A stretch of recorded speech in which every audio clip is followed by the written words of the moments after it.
Okey, Assalamualaikum dan salam sejahtera semua. Hari ini cikgu akan menyingkap tajuk tingkatan 3, tajuk yang ketiga iaitu matematik pengguna di bawah bahagian saham dan pelaburan. Dan kita akan menjuruskan kepada bentuk faedah, ya, sambungan kepada apa yang kamu dah belajar minggu lepas. Okey, faedah ni ada dua jenis, iaitu faedah mudah dan juga faedah compound. Untuk faedah mudah, kita akan menggunakan rumus I sama dengan PRT. Ini dalam bahasa Inggeris, ya. I itu merujuk kepada maksud interest, iaitu faedah. P, principal, iaitu modal. R, rate, iaitu kadar peratus tahunan. Dan T, time. Time tu tempoh masa, biasanya kita merujuk pada tahun lah. So, yang kedua adalah faedah compound. Untuk faedah compound, kita akan guna rumus yang berbeza. Ya, MV sama dengan P 1 tambah RN NT. MV tu ialah matured value, iaitu nilai matang. P, principal, iaitu modal. R ialah rate, kadar peratus tahunan, sama macam yang tadi.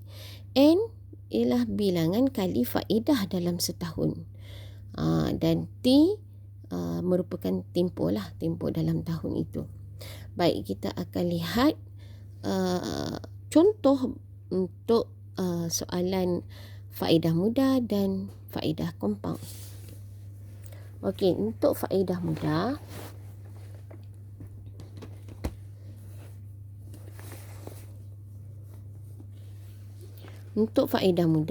cikgu ambil dalam banyak-banyak soalan dalam buku teks. Cikgu pilih yang ni sebab kita boleh lihat cara perbandingannya, ya.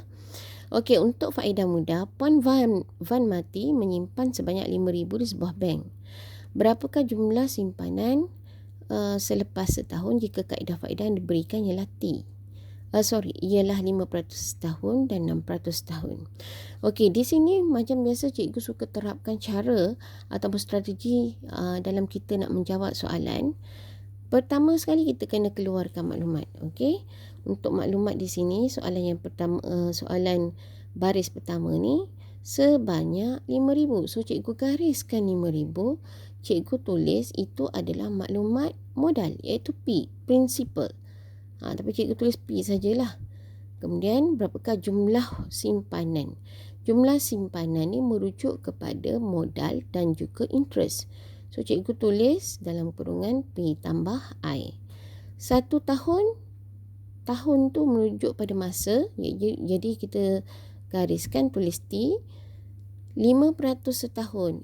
Bila ada bentuk peratus, ia biasanya merujuk kepada nilai kadar, iaitu R. Okey, jadi cikgu tulis jumlah simpanan sama dengan modal tambah faedah. Modal kita dah tahu 5,000. So untuk faedah kita kenalah guna rumus I sama dengan PRT. P 5,000, R 5/100 darab 1. So jawapannya 200,5.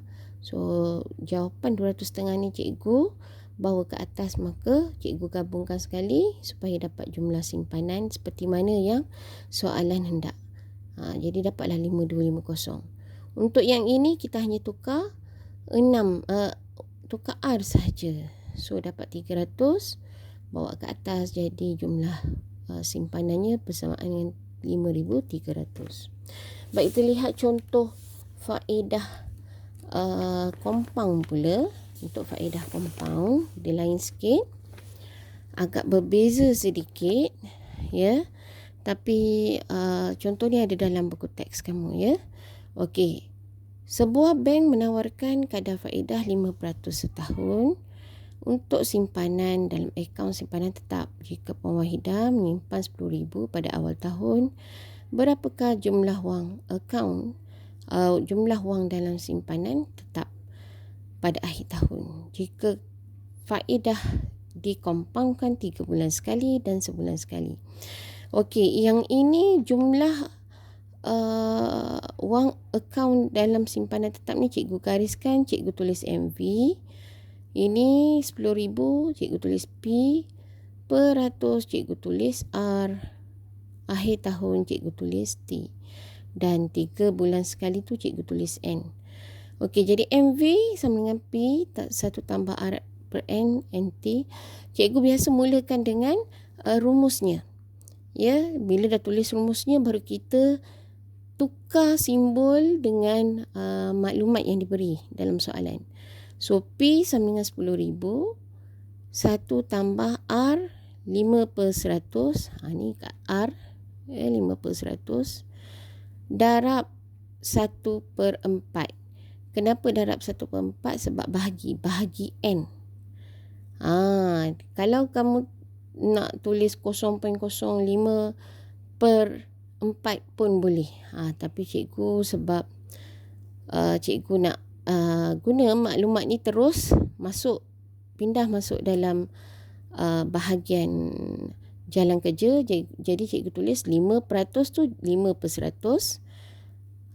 Kemudian per N tu cikgu tukar kepada darab 1 per 4. Kenapa 4? Sebab 3 bulan sekali. Jadi kita ada 12 bulan. Jadi kalaannya tu, bilangan kalaannya tu adalah 4 kali. Jadi cikgu tulis 4. Yang ni cikgu gantikan N 4 kurungan 1. 1 kenapa? Sebab akhir tahunnya 1. Mana tahu akhir ni? Akhir tahun 1. So ni kita terus guna kalkulator, kira dapatlah jawapan 10509.45. Okey, untuk yang ni perbezaannya ialah sebulan sekali. So bila sebulan sekali, dalam setahun kalau pengiraan faedah tu sebulan sekali, maksudnya kalaannya ada berapa kali? Ada 12. Jadi cikgu tulis 12, ini pun 12. Terus dapat jawapan untuk jumlah wang simpanan. Okey, di Malaysia ni dia mengamalkan ada 2 jenis sistem perbankan, ya, perbankan konvensional dan perbankan Islam. Di mana untuk perbankan Islam ni dia mesti ada hukum syarak, ada risiko, diterangkan tentang risiko mengikut perjanjian.